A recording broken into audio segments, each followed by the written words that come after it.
मैंने तुमसे आज तक कभी मजाक में भी झूठ बोला है तो बताओ। यही टाइगर है डॉन, इन्हीं के पास वो अंगूठी और टैटू है। यही मिस्टर अकरम और मिस्टर बलराज जैसे लोगों से डायरेक्ट बातचीत रखते हैं। फ्रस्ट्रेट होता हुआ रंजन डॉन के आगे आकर सब कुछ उगलने लगा था। उसका कंफर्मेशन सुन अब डॉन कुछ नहीं बोल पा रहा था। उसे इतना बड़ा झटका लगा था कि अपनी आंखें तक नहीं घुमा पा रहा था, और अगर घुमा भी लेता तब भी उसमें इतनी हिम्मत नहीं थी कि वो 1 मिलीसेकंड के लिए भी सामने खड़े टाइगर से नजरें मिला सके। उसके मन में अब कई तरह के ख्याल एक साथ टकराने लगे थे। टाइगर से मिलना हमेशा से उसका एक सपना रहा था, लेकिन उसका ये मिलन इस तरह से होगा किसी ने सपने में भी नहीं सोचा था। अटकी हुई सांस के साथ डॉन धीरे से पलटा और उसने बेड पर लेटी चाहत को देखते हुए हकलाया, ये मुझसे क्या हो गया? ये लड़की आखिर है कौन? रंजन ने उसके सवाल पर अपना सिर हिलाकर कहा, अबे अब तक तुम्हें समझ आ ही जाना चाहिए था। अगर ये टाइगर है तो ये लड़की उनकी गर्लफ्रेंड ही हुई ना। और तुमने डॉन, अब सिर्फ भगवान ही तुम्हें बचा सकता है। रंजन की बात सुनकर डॉन तुरंत ही अभिनव के पैरों में गिरकर रो पड़ा।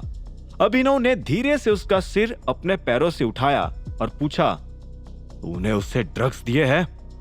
सॉरी सर, सॉरी, ज्यादा हेवी ड्रग्स नहीं है, कुछ ही देर में मैम उठ जाएगी।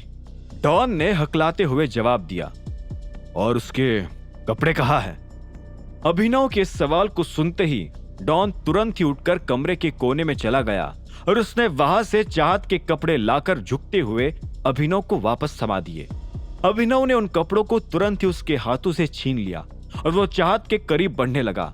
उसने चाहत के सिर पर हाथ रखते हुए उसे पुकारा, चाहत। चाहत को अभी भी नहीं उठते देख अभिनव ने ऑर्डर दिया, एक फीमेल स्टाफ को बुलाओ तुरंत। डॉन ने तुरंत ही अपना फोन निकालकर एक फीमेल मेड को डायल कर दिया। उसी वक्त अभिनव उसके आसपास उसे घूरता हुआ चक्कर लगाने लगा। जैसे ही डॉन का फोन कट हुआ वैसे ही अभिनव ने उसके चेहरे पर इतना जोरदार मुक्का मारा कि उसके मुंह, नाक और कान तीनों जगह से खून निकलने लगा। जानवर, तुझमें इतनी बेशर्मी और इतनी हिम्मत आई भी कहां से कि तू इतनी घिरी हुई हरकत करने पर उतर आया? अभिनव जोर से चिल्ला पड़ा।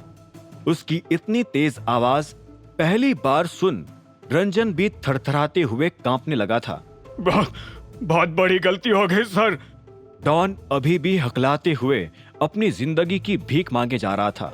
अभिनव ने उसे उसके बालों से पकड़ लिया और फिर जोर से खींचते हुए पूछा, मैंने तुझे कितनी बार वार्निंग दी थी, कितने मौके दिए थे इस लड़की को जाने देने के लिए, फिर भी तेरे दिमाग में बात नहीं घुसी? अभिनव इतनी जोर से बाल खींच रहा था कि दर्द के मारे डॉन को अपनी आत्मा अलग होती महसूस हो रही थी। सॉरी सर, सच में सॉरी। चुप! अभिनव उसके शब्द खत्म होने से पहले ही उसके ऊपर चिल्ला पड़ा, अगर आज मैं इतना पावरफुल नहीं होता तो तू उसे छोड़ता ही नहीं, है ना? अभिनव ने उसके बाल छोड़ अपनी मुट्ठी भींच ली। वो अभी के अभी ही इस आदमी के 100 टुकड़े कर देना चाहता था, पर फिर ये बात भी नहीं भूल सकता था कि डॉन उसी का आदमी था। अचानक रूम का दरवाजा खुल गया और 2 फीमेल स्टाफ अंदर आ गई।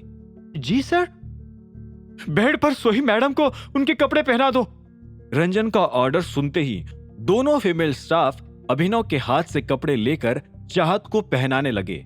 इसी वक्त अभिनव ने फिर से डॉन को गले से पकड़ा और कहा, तूने जो किया है वो इतना घिनौना काम है कि मौत की सजा भी कम पड़ जाएगी।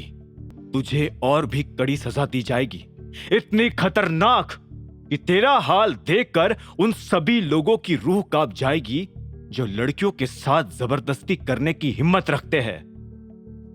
अभिनव को भी नहीं समझ आ रहा था कि उसने चाहत के लिए गर्लफ्रेंड शब्द का यूज क्यों किया था। वो शायद बस डॉन को ही और भी ज्यादा डराना चाहता था। अभिनव की धमकी सुन डॉन कांपते हुए अपना सिर पकड़कर जमीन पर बैठ गया। उसे आज पहली बार अपनी जिंदगी में डर क्या होता है वो महसूस हो रहा था। आगे की कहानी जानने के लिए देखें अगला एपिसोड सिर्फ पॉकेट एफएम के यूट्यूब चैनल पर, और द रिटर्न ऑफ टाइगर के सारे एपिसोड्स को सुनने के लिए डिस्क्रिप्शन में दी लिंक से डाउनलोड करें पॉकेट एफएम ऐप।